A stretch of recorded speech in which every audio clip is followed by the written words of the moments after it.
students, in our today's video I am going to explain about relative lowering of vapor pressure. So before going to the relative lowering of vapor pressure, you must know what is the lowering of vapor pressure. Okay, so by seeing this side heading you may get doubt what is the vapor pressure now. So you can see the two containers now.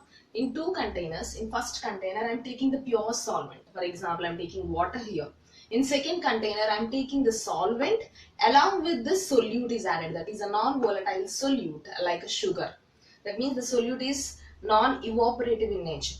Okay. So solution consists of both solute and solvent. Now you can observe the vapors in both the containers. This is simply evaporation technique. Evaporation takes place at room temperature, already we know. Okay, the pressure exerted by the vapor in equilibrium with its liquid state. The pressure exerted by this vapor when it is equilibrium with liquid state. So always remember, evaporation takes place at room temperature. Only the surface molecules gets vaporized. Okay, this evaporation increases with temperature. When I heat this container, you will get more vapors. But we are not heating this two containers. Just under room temperature, we are observing that the surface molecules are getting some vapors here. So the vapors shows some pressure, no?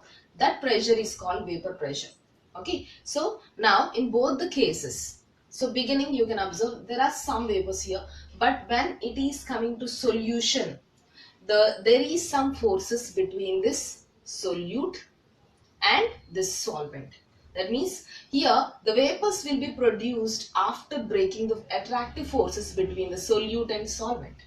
So in order to break this attractive forces, it needs some energy from outside. So here the vapor produced here will be less. In case of solution, you will get less vapors. In case of pure solvent, you will get more vapors. Okay. So because of this less vapor production in solution, there is a less vapor pressure.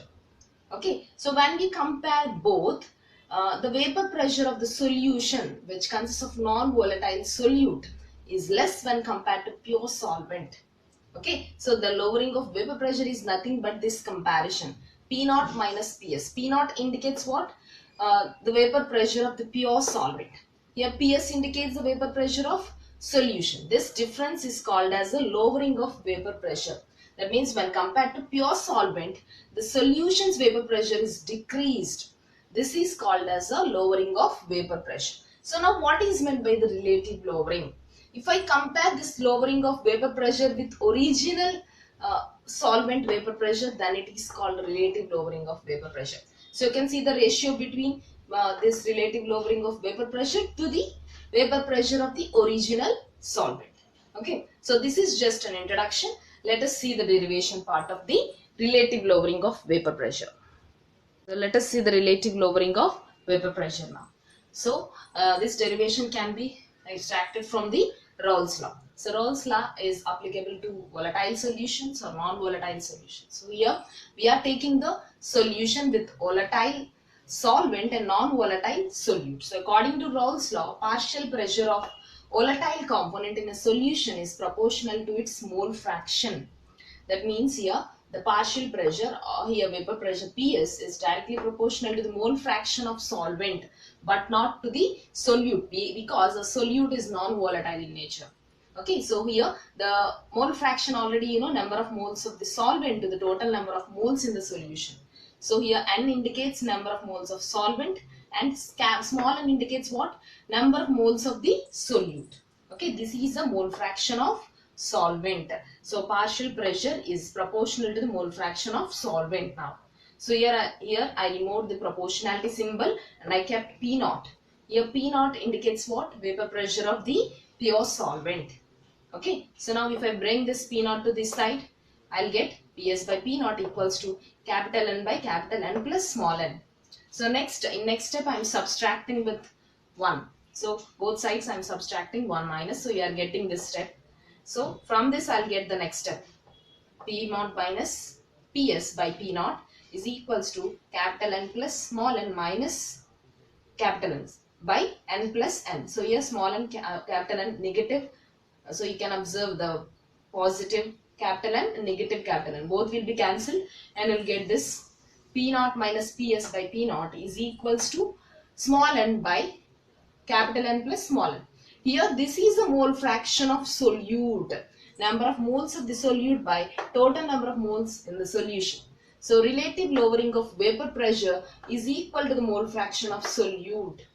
Okay, so in case of very dilute solutions, what I will do, I'll neglect this, and very dilute solution means we'll add very small fraction of the solute. So I'm neglecting this small n from the denominator, then I will get P naught minus Ps by P naught is equals to small n by capital N. Okay, in some cases what we can write this also as P naught minus Ps by P naught is equals to small n. That means here colligative property, according to colligative property, the entire properties of the solution directly proportional to the number of moles of solute, but not on their nature. That is a colligative property. So we are here, I am neglecting this capital N and I am writing only small n. So after adding the non-volatile solute only, the vapor pressure is changing. So because of that, what we'll say, the relative lowering of vapor pressure is completely depending on the number of moles of the solute, but not on the nature of the solute. Hence, we can conclude that relative lowering of vapor pressure is a colligative property. Okay. Now let us see the relation between vapor pressure and molecular mass of non-volatile solute. So this is also from relative lowering of vapor pressure. So relative lowering of vapor pressure is equals to the mole fraction of the solute. This relation I am taking now. So here n value, the number of moles formula we know, weight by molecular mass. Okay, I am substituting this value in this formula, and this you can observe P naught minus Ps by P naught is equals to small w by m and small w by m plus capital W by m. So here you can see, by knowing the molecular mass of the pure solvent, you can calculate the molecular mass of the solute. That means what we can say here by knowing the relative lowering of vapor pressure, we are calculating the molecular mass of the solute. So now you can see here, if it is a very dilute solution, you can neglect this W by M and you will get P naught minus Ps by P naught is equals to W by M by capital W by M.